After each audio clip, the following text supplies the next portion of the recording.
بسم اللہ الرحمن الرحیم الحمدللہ نحمدہ و نصلی علی رسولہ الکریم اما بعد۔ السلام علیکم ورحمۃ اللہ۔ بزرگوں، دوستوں، عزیز ساتھیوں، کیا حال چال ہیں؟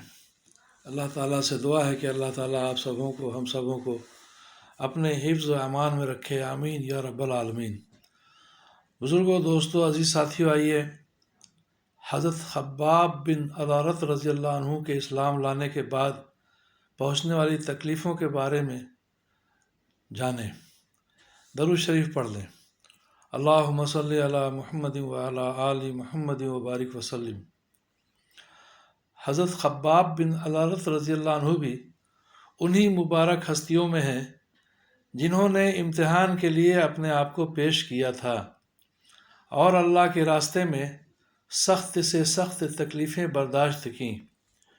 شروع ہی میں 5-6 آدمیوں کے بعد مسلمان ہو گئے تھے، اس لیے بہت زمانے تک تکلیفیں اٹھائیں۔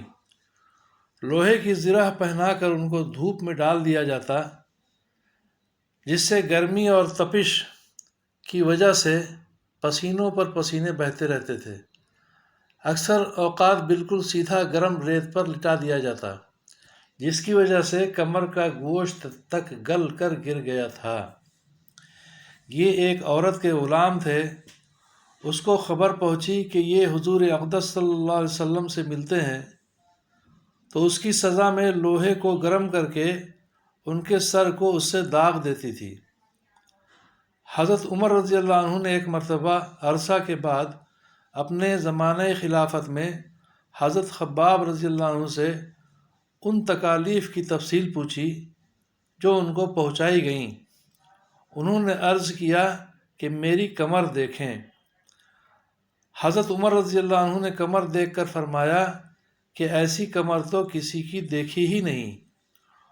انہوں نے عرض کیا کہ مجھے آگ کے انگاروں پر ڈال کر گھسیٹا گیا، میری کمر کی چربی اور خون سے وہ آگ بجھی۔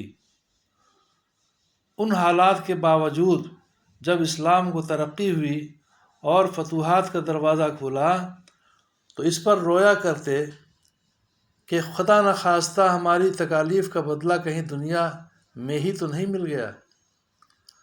حضرت خباب رضی اللہ عنہ کہتے ہیں کہ ایک مرتبہ حضور اقدس صلی اللہ علیہ وسلم نے خلاف عادت بہت ہی لمبی نماز پڑھی۔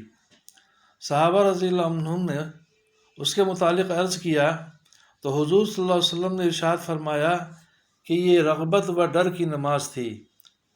میں نے اس میں اللہ تعالیٰ سے 3 دعائیں کی تھیں، 2 ان میں سے قبول ہوئیں اور ایک کو انکار فرما دیا۔ میں نے یہ دعا کی کہ میری ساری امت قحط سے ہلاک نہ ہو جائے، یہ قبول ہو گئی۔ دوسری یہ دعا کہ ان پر کوئی ایسا دشمن مسلط نہ ہو جو ان کو بالکل مٹا دے، یہ بھی قبول ہو گئی۔ تیسری یہ دعا کہ ان میں آپس میں لڑائی جھگڑے نہ ہوں، یہ بات منظور نہیں ہوئی۔ حضرت خباب رضی اللہ عنہ کا انتقال 37 ہجری میں ہوا اور کوفہ میں سب سے پہلے صحابی یہی دفن ہوئے۔ ان کے انتقال کے بعد حضرت علی کرم اللہ وجہہ کا گزر ان کی قبر پر ہوا تو ارشاد فرمایا اللہ خباب پر رحم فرمائے، اپنی رغبت سے مسلمان ہوا اور خوشی سے ہجرت کی اور جہاد میں زندگی گزار دی اور مصیبتیں برداشت کی۔ مبارک ہے وہ شخص جو قیامت کو یاد رکھے اور حساب کتاب کی تیاری کرے اور گزارا کے قابل مال پر قناعت کرے اور اپنے مولا کو راضی کر لے۔ فائدہ: حقیقت میں مولا کو راضی کر لینا انہی لوگوں کا حصہ تھا کہ ان کی زندگی کا ہر کام مولا ہی کے رضا کے واسطے تھا۔ اللہ تعالی ہمیں بھی آخرت کی تیاری کرنے کی توفیق عطا فرمائے، اللہ کو راضی کرنے والے عمل کرنے کی توفیق عطا فرمائے، آمین یا رب العالمین۔